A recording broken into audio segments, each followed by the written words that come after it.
अस्सलाम वालेकुम स्टूडेंट्स। हमने लास्ट लेक्चर में पढ़ा था जहांगीर के बारे में, जो कि सलीम के नाम से भी जाना जाता है, शहज़ादा सलीम के नाम से। ठीक है, तो शहज़ादा जहांगीर की डेथ के बाद जो बना था वो कौन था? शाहजहां था। ठीक है, जो प्रिंस बना था, जो किंग डिक्लेयर किया गया था, सक्सेशन मिली थी जिसको। Who was that person? He was Shahabuddin Mohammad Shahjahan. और उसका जो एरिया ऑफ रेन है वो है 1628 से लेकर 1658 एडी तक। आप सबको पता है जहांगीर की डेथ हुई थी 1627 एडी में। ठीक है, और ठीक एक साल के बाद इन जनवरी 1628 एडी में उसका जो बेटा था शाहजहां, उसको शाहजहां कह के पुकारा जाता था, फेमस था वो इस नाम से। ठीक है, वो क्या बन गया था? शहनशाह बन गया था। असली नाम उसका खुरम था और उसकी ताजपोशी के बाद उसको टाइटल मिल गया था शाहजहां का। ठीक है, रिमेंबर दीज डेट्स, ये डेट्स आपको याद रहनी चाहिए कि 27 में डेथ हुई जहांगीर की और एक साल बाद बन गया शाहजहां बादशाह। अच्छा जी, वो पैदा कब हुआ था? जो प्रिंस था वो पैदा हुआ था 1592 एडी में, लाहौर में ही पैदा हुआ था। ठीक है, जो वाइफ्स थी अकबर की, यानी उसके जो अकबर था यानी उसके दादा की जो वाइफ थी रुकैया ने उसको अपना फोस्टर सन बना लिया, यानी उसकी दादी ने बेसिकली उसको क्या बना लिया? अपना फोस्टर सन। फोस्टर सन कहते हैं ऐसी औलाद जिसकी आप परवरिश करते हो, जिसको आप यानी ले के पालते हो, परवरिश करते हो, या रज़ाई औलाद भी इसको कहा जाता है कि जिनकी परवरिश की जाती है, उसको फोस्टर सन कहते हैं। ठीक है, ये विद इन फैमिली होता है। उसकी एजुकेशन पे बहुत ज़्यादा तवज्जो दी गई थी, उसकी ट्रेनिंग पे बहुत तवज्जो दी गई थी। जो बड़े बड़े स्कॉलर्स थे उसके लिए अपॉइंट किए गए थे ताकि उसकी ग्रूमिंग हो, उसकी ज़बरदस्त एजुकेशन हो। और खुरम यानी जो शाहजहां था वो इतना ज़हीन था कि उसने जल्दी जल्दी अपनी जो फॉर्मल एजुकेशन थी, यानी लिखना और पढ़ना सीख लिया था उसने बहुत जल्दी। और उसका भी अपने बाप की तरह यानी जहांगीर की तरह उसको वॉरफेयर यानी जंग की जो चीज़ें होती हैं ना, जो एक्टिविटीज़ होती हैं जंगजू लोगों की, उनमें बहुत ही ज़्यादा इंटरेस्ट था। उसने प्रैक्टिस करना शुरू किया आर्ट्स को, स्वॉर्ड्समैनशिप को, आर्चरी को, जोस्टिंग को, राइडिंग की, और फायर विद गन। उस दौर में गन्स हो गई हुई थी इन्वेंट, तो गन्स और राइडिंग और जोस्टिंग का मतलब होता है मुकाबलाबाजी, एक बंदे के साथ मुकाबला करना आमने सामने होकर, इसको जोस्टिंग कहते हैं। आर्चरी आपको पता है तीरंदाजी को कहते हैं। स्वॉर्ड्समैनशिप किसे कहते हैं? तलवारबाजी को। तो सारी चीज़ें सीखी और उतनी स्किल्स की वजह से बहुत ज़्यादा फेमस हो गया था at a very young age, बहुत छोटी उम्र में ही।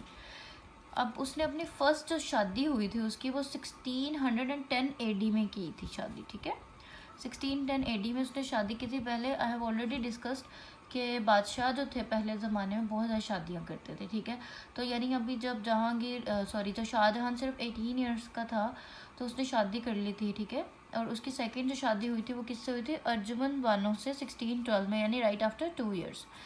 और उसकी जो सेकंड वाइफ थी उसको मुमताज़ महल का टाइटल दिया गया था। आपको पहले भी डिस्कशन किया ना कि जो आप नूर जहाँ जैसे थी, उसकी बीवी थी जहांगीर की, उसको नूर जहाँ का टाइटल मिला था, तो इनकी बीवी को मिला था मुमताज़ महल का टाइटल। और उन्हें एक स्पेशल किस्म का पार्ट दिया गया था कि वो एक यानी जानशी पैदा करेंगी, ताकि जानशी होगा उनमें से, और उन्हें एक स्पेशल मतलब जगह दी गई थी। अच्छा, जो खुरम था यानी जो शाहजहां था, उसने बहुत ही छोटी एज में मिलिट्री के जो जितने भी काम वगैरह होते हैं ना वो संभाल लिए थे। ठीक है, उसने फेस किया था राजा मेवर को और उनको मतलब काबू कर लिया था, कब्जा कर लिया था। और अहमदनगर दक्कन का जो रूलर था उस टाइम, जो यानी लॉर्ड था वहाँ का, उसको मुग़ल एम्पायर पे हमला करने से उसने बाज रखा था। और जहांगीर जो था वो बहुत ज़्यादा पसंद करता था खुरम की एबिलिटीज़ को, उसकी इनकरेजमेंट को तमाम मामलात में। यानी बचपन से ही जहांगीर को पता था कि मेरा जो बेटा है वो बहुत ही ज़बरदस्त तरीके से यानी होने वाला है अब आगे बड़ा होके, तो वो उसकी हर चीज़ को बहुत ज़्यादा पसंद करता था, एडमायर करता था शाहजहां की हर चीज़ को।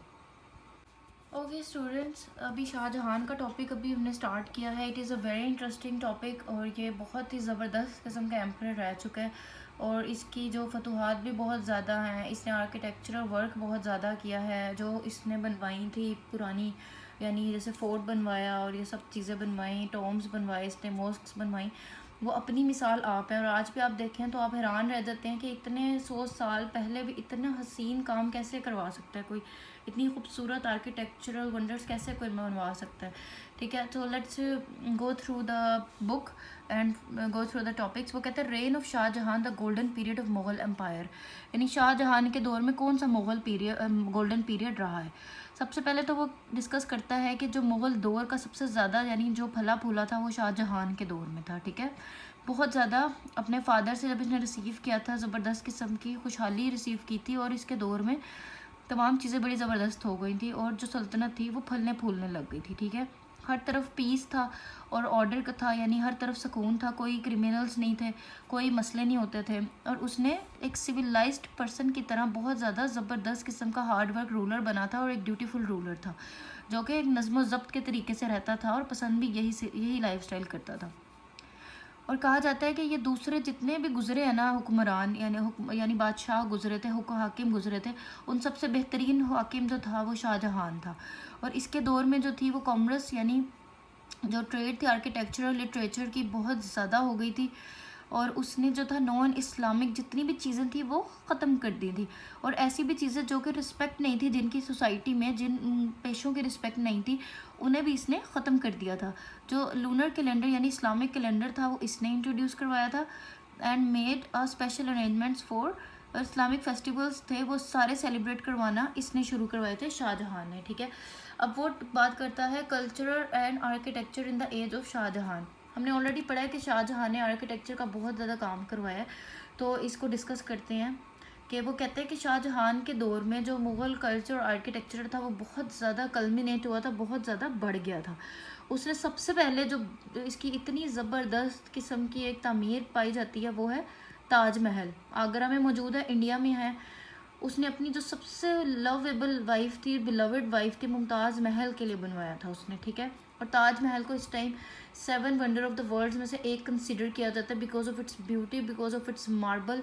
जितना हसीन वाइट मार्बल इस पर लगा है और जितना खूबसूरत ये बिल्ट है, ये जो है ये 7 वंडर ऑफ वर्ल्ड में से इसको कंसिडर किया जाता है। और ये बहुत हसीन है, और कहा जाता है कि इसको 10 साल के अरसे में बनाया गया था। और जिसको यानी बना लिए थे जब ताजमहल जिन मज़दूरों ने, तो इसने मतलब उनके ना हाथ कटवा दिए थे। अब I am not sure if it's a story और व्हाट, लेकिन ऐसा कहा जाता है कि वो इतना हसीन बना था कि इसने शाहजहां ने बोला था कि तुम ऐसा दोबारा ना बनाओ, तो उसने उसके हाथ कटवा दिए थे मज़दूरों के, कि इतना हसीन शाहकार दोबारा ना बने। और कहा जाता है कि इसके साथ यमुना का दरिया बहता है ताजमहल के साथ। इसके साथ नहायत हसीन किस्म के बागात हैं और इसको देखने से ताल्लुक़ रखता है जो मंज़र है। फिर जो दिल्ली का रेड फोर्ट है, लाल किला, वो भी शाहजहां ने बनवाया था। ठीक है, रंग महल की बिल्डिंग्स भी इसने बनवाई थी, दीवान ख़ास इसने बनवाया था, दीवान आम इसने बनवाया था इसके अंदर, किला के अंदर जो लाहौर फोर्ट है उसके अंदर। और रंग महल में भी एक बिल्डिंग पाई जाती है, बिल्डिंग नहीं मतलब एक वो हिस्टोरिकल प्लेस है, वो भी इसने बनवाई थी। ठीक है, वो रेड मार्बल से सारी चीज़ें बनी हुई हैं। शाहजहां ने जामिया मस्जिद दिल्ली भी बनवाई थी, दिल्ली के अंदर। ठीक है, यानी बड़े सग़ीर में बनवाई थी, क्योंकि बड़े सग़ीर में पाकिस्तान और इंडिया इकट्ठे थे तब। तो ये बहुत पुरानी बात है, तब पाकिस्तान और इंडिया नहीं बने थे, बड़े सग़ीर एक ही था। तो इसीलिए ये कभी कुछ बिल्डिंग्स इसकी लाहौर में है, कुछ वहाँ पर है। ये तो डिवीज़न के बाद डिवाइड हुई है ना बिल्डिंग्स वगैरह। अच्छा जी, जो लाहौर का शालीमार गार्डन आता है ना शालामार की साइड पे, वो भी इसने बनवाया था। कहा जाता है ये दुनिया के सबसे हसीन बागों में से एक है, क्योंकि इसमें कैनल्स हैं, वॉकवेज़ हैं, और अगर आप अभी भी जाएँ तो इतने खूबसूरत फाउंटेन्स लगे हुए हैं। अगर कभी आप विज़िट करें, अपनी मिसाल आप है ये बाग, आपको बड़ा अच्छा लगेगा, बहुत मज़ा आएगा इन फिर के, यानी शालामार बाग में अगर आप फिरें तो आपको बहुत मज़ा आएगा, आपको लगेगा कि बहुत हसीन और जमील सा बाग है। अच्छा, अब जहांगीर का मकबरा है ना जहाँ पे शादरा में, उसके पास नूर जहाँ के भाई आसिफ जाह का भी मकबरा है। ठीक है, उसका जो गुंबद है ना वो बल्ब की शेप में है और बहुत हसीन है, वो भी इसने बनवाया था। अच्छा, शाहजहां ने शीश महल बनवाया था, लाहौर किले के अंदर मौजूद है। ठीक है, और शीश महल में बहुत छोटे छोटे शीशे के पीसेस इकट्ठे करके उसने दीवारों में और छतों में लगवाए थे, और ये अपने आप में एक मास्टर पीस है। और शीश महल के पास एक बिल्डिंग है नौलखा बरादरी, वो भी मार्बल से इंग्रेव हुआ हुआ, यानी उस पर मार्बल की कशीदाकारी हुई हुई है, वो भी इसने बनवाया था। और उस पर बहुत ही हसीन किस्म के स्टोन्स लगे हुए हैं और डेकोरेटेड है फ्लावर्स और पेटल्स के साथ। मैंने फ्लावर्स और पेटल्स की नक्शा निगारी हुई है, ऊपर नक्शाकारी की गई है, वो भी इसने बनवाया था। लेकिन जितने स्टोन्स वगैरह वो तो अब नहीं मौजूद अगर हम जाएँ, क्योंकि जब कहते हैं कि जब तकसीम हुई थी पाकिस्तान और इंडिया की, तो जितने भी सिख और हिंदू थे वो हमारे लाहौर फोर्ट से सारे कीमती पत्थर चोरी करके उतार के ले गए थे अपने साथ, ठीक है, क्योंकि बहुत हसीन डायमंड्स थे, नौरतन थे, लाल जड़े हुए थे, रेड कलर के रूबीज़ थे, एमरल्ड्स थे, बहुत हसीन पत्थर थे, हीरे थे, जवाहरात थे, बहुत कुछ था लाहौर फोर्ट के इनके अंदर, ठीक है। ये सिर्फ शीशे का काम नहीं था, हीरे जवाहरात से काम होता था, इसकी जो मोज़ैक वर्क होता था, इंग्रेविंग होती थी। अच्छा, उसने मस्जिद वज़ीर ख़ान भी बनवाई है लाहौर में, ठीक है, बहुत हसीन है Masjid Wazir Khan. If you ever get a chance to visit you must visit this mosque. बहुत ही हसीन की गई है, उस पर जो आपकी पेंटिंग्स हुई हैं, छोटी छोटी हैंड पेंटेड है ये मॉस्क, हैंड पेंटिंग्स बनी हुई हैं इसकी जो छत पे, और जो भी एक मार्बल का काम हुआ हुआ है, वो मोज़ैक वर्क हुआ हुआ है, बहुत खूबसूरत है। और ये ऐसा हिस्ट्री में फेमस है कि इसने अपने किसी फेवरेट वज़ीर के लिए वो मॉस्क बनवाई थी। उस वज़ीर ने बहुत अच्छी कोई बिल्डिंग बनाई, बहुत अच्छी कोई हिस्टोरिकल प्लेस बनाई थी बादशाह शाहजहां के लिए, उसकी याद में उसने उसके लिए वो मॉस्क बनवाई थी, अपने वज़ीर के लिए मोहब्बत में उसकी। और कहा जाता है मस्जिद वज़ीर ख़ान जो है वो पर्शियन आर्किटेक्चर को की याद दिलाती है, उसको इन्फ्लुएंस करती है। फिर शाहजहाँ ने कंस्ट्रक्ट की थी एक बहुत ही खूबसूरत मस्जिद ठट्ठा में, ठट्ठा है ना सिंध में है, वहाँ पर भी बहुत प्यारी मॉस्क मौजूद है। और इसका जो गुंबद है वो अंदर से एक हसीन ग्रीन बॉर्डर्स के साथ डेकोरेटेड है। जहाँ आरा जो डॉटर थी, बेटी थी शाहजहां की, उसने कंग्रीगेशन मॉस्क इन आगरा, उसने यानी एक कंग्रीगेशन कहते हैं जहाँ पे लोग जमा होते हैं, इज्तिमा को कहते हैं, यानी एक मॉस्क बनवाई थी बहुत ज़्यादा लोगों के लिए। और वो जो उस मॉस्क की छत थी ना, उसके 3 गुंबद थे। वैसे नॉर्मली देखा जाए तो एक गुंबद होता है मस्जिद में, तो उसके 3 गुंबद थे, जो कि अपने आप में एक शाहकार था, ठीक है।